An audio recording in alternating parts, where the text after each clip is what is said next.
Hi mga kaibon, welcome back po sa channel natin. Ibon at iba pa, sa mga hindi pa po pala nakasubscribe dyan, ano pang hinihintay nyo po? Subscribe na po kayo. At syempre, pakihit na rin po yung notification bell para updated po kayo sa mga bagong video na ina-upload natin every week. Every Thursday po tayo nag-upload mga kaibon. At syempre, yung FB page natin, paki-follow na rin po. Like and share kasi dun po tayo nagbibigay ng updates. Pag may available na itlog, na fertile, ibon, inakay, namimigay po tayo doon agad-agad. Kasi minsan doon din yung mga Shopee supporter natin, doon din natin pinaparaffle yung mga giveaways natin sa kanila. At speaking po pala sa mga Shopee supporters natin, dumarami na sila. Salamat po sa tiwala, salamat po sa suporta. Salamat po sa mga positive comments na naririnig natin, na nag-breed na yung mga ibon nila gamit yung patuka natin, napaganda ng resulta sa breeding nila. Kaya nagpapasalamat po tayo sa inyo ng sobra-sobra. Ngayong week na to mga kaibon, may announcement na tayo onte, pero syempre may magandang topic na naman tayo mga kaibon para sa inyo. Kasi may mga nagtanong sa atin nakaraan, yung ganitong mutation po ba sisikat sa next year, ganito ganyan. Kaya papasadahan po natin yun mga kaibon ng mabilisan. Pero yung pamagat ng topic natin is yung kung bakit may mga mutation na hindi sumisikat dahil nasasapawan po sila. Oo, alamin po natin yung mga mutation na yun mga kaibon. Actually may nakanda akong 3 lang dito na sisikat sana sila, kaso lang nasasapawan sila mga kaibon eh. Saka sagutin din natin o pasadaan natin onte yung tinatanong ng mga kaibon natin about sa mga mutation na kung sisikat ba 2025 mga kaibon. Okay? Abang-abang po tayo sa announcement kasi December na, may mga magandang tayong announcement para sa inyo mga kaibon.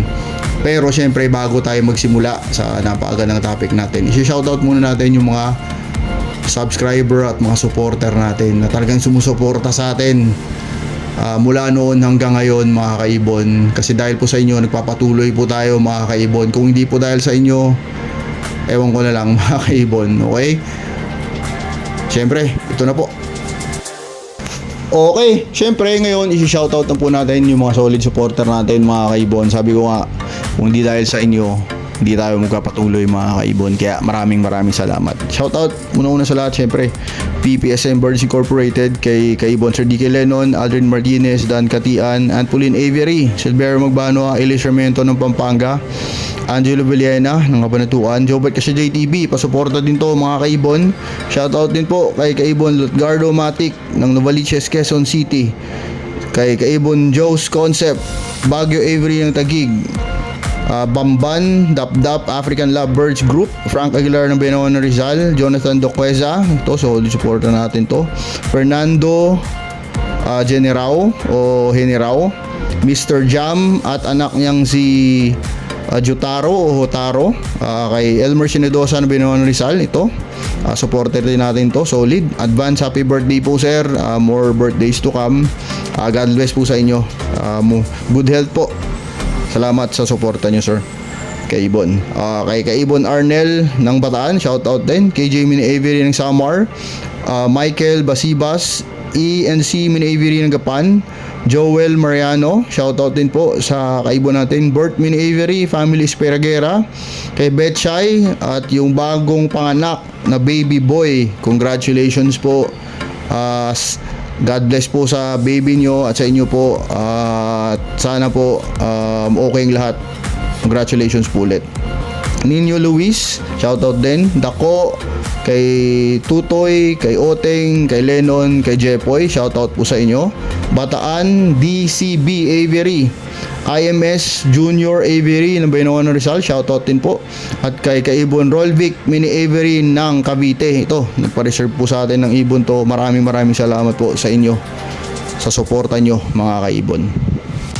Okay, ngayon syempre mga kaibon, i-discuss na po natin yung napakagandang topic natin sa week na to mga kaibon. Pero bago yan mga kaibon, may announcement lang po tayo. Kasi nag-post po tayo sa FB natin kung sino gustong magpa-raffle po tayo ng Post YF, Post Ino, Sure Split 05 Cup. At marami po ang nag-comment doon.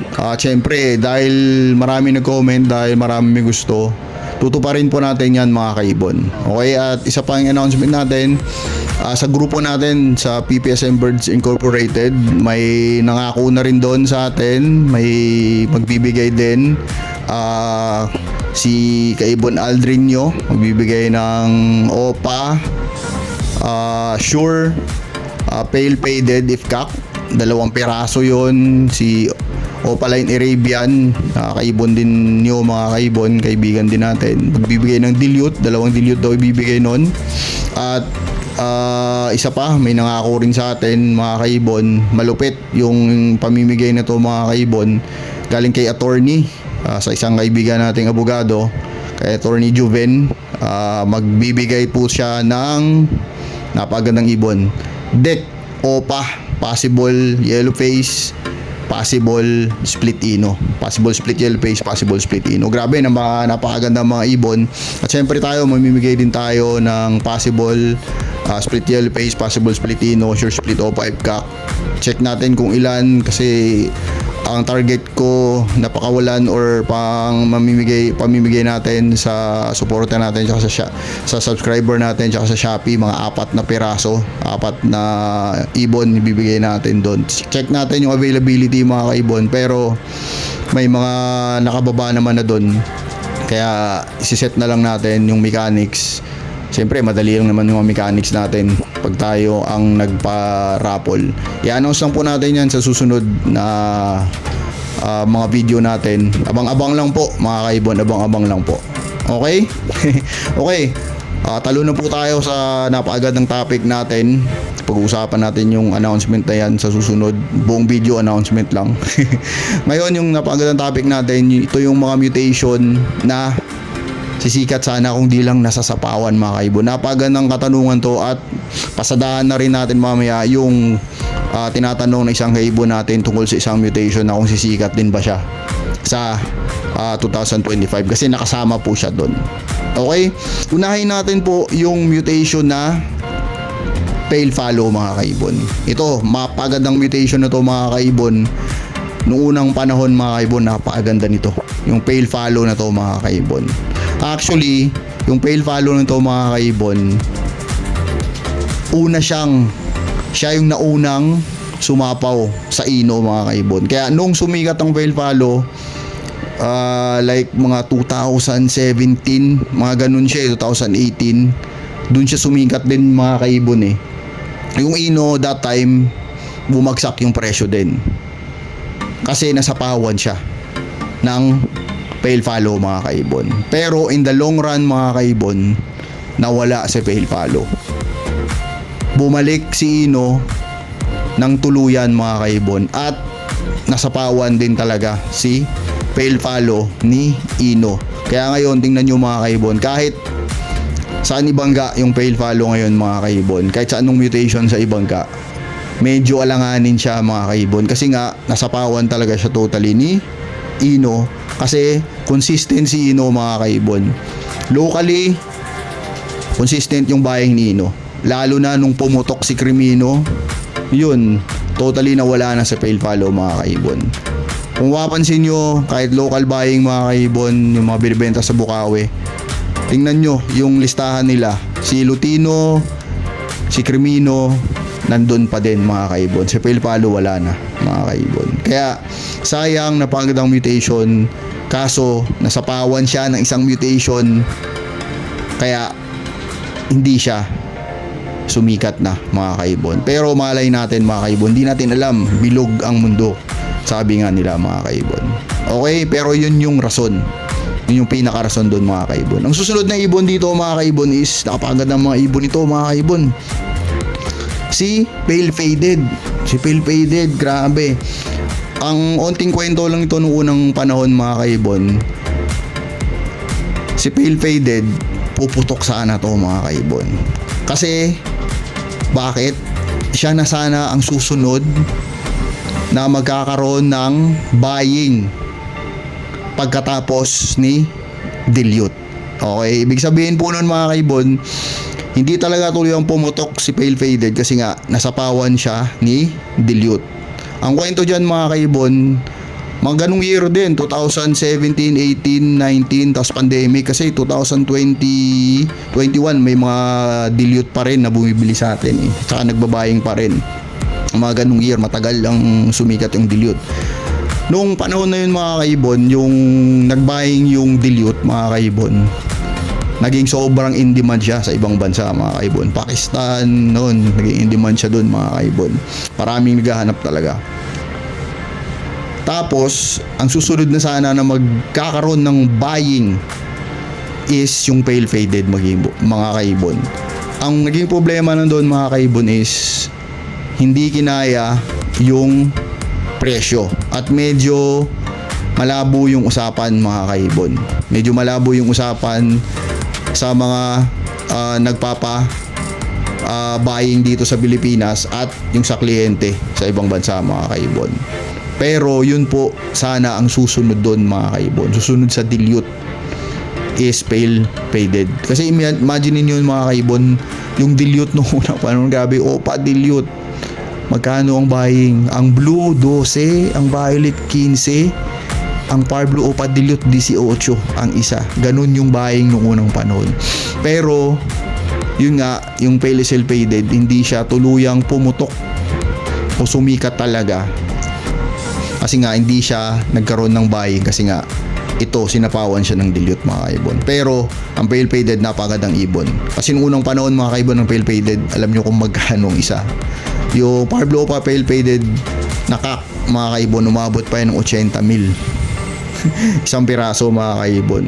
Ganun po yung presyuhan yan, 80, 90. Ganun po yung presyuhan yan mga kaibon. Kaya medyo mabigat-bigat nga pagka nagkaroon ng buying dito sa Pilipinas. At saka isa pa mga kaibon, onti lang din may Pale Faded. Isa din sa mga paborito nating mutation, Pale Faded. Grabe, napakaganda pa rin hanggang ngayon. Bumagsak ang presyo pero sabi ko nga, napakaganda pa rin mga kaibon. Okay?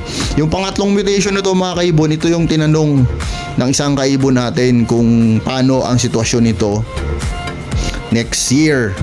Honestly mga kaibon, sa mutation, hindi natin mapipredict mga kaibon eh, kung ano ang puputok talaga next year. Gaya nga na sinasabi ko parati, hindi natin pwedeng tuldukan. To be specific, sa mutation, yung tinatanong niya is yung Bronze Follow mga kaibon. Grabe, napakaganda din ng mutation itong Bronze Follow. Ang Bronze Follow, hindi rin siya makaputok-putok talaga mga kaibon, or hindi rin siya talagang sumikat talaga ng ganoon. Kasi nga, sinasapawan din po siya mga kaibon. Ano yung sumapaw sa kanya?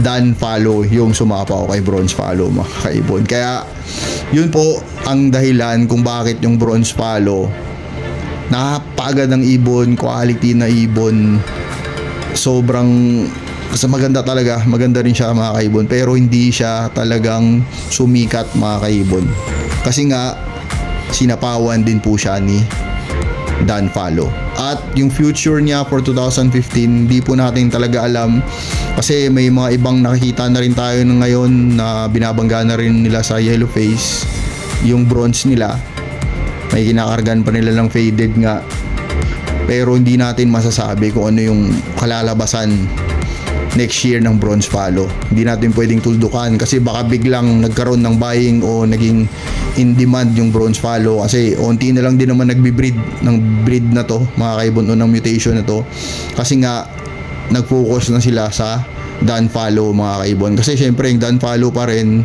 ito pa rin yung maraming nagaanap, kung baga sought after pa rin, marami pa rin nagbebenta o marami pa rin buyer nito o marami pa rin breeder talaga yung gustong magkaroon ng Dan Follow, kaya dito sila nagpo-focus mga kaibon.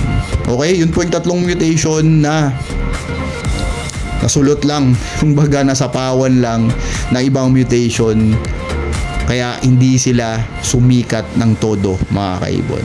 Okay? Pag may mga mutation pa kayong alam, mga kaibon, na nasasayang, na nasulot lang o nasapawan lang, comment down below lang po, mga kaibon. At sana nag-enjoy po kayo sa munting video natin. Next week po, try natin yung announcement kung ano yung magiging mechanics nun. Excited na ako dun, mga kaibon. Sana excited na rin po kayo. Okay? God bless po sa lahat ng mag-ibon. God bless po sa lahat ng minamahal nyo sa buhay. See you next time po. Ibon na di ba pa? Maraming salamat po.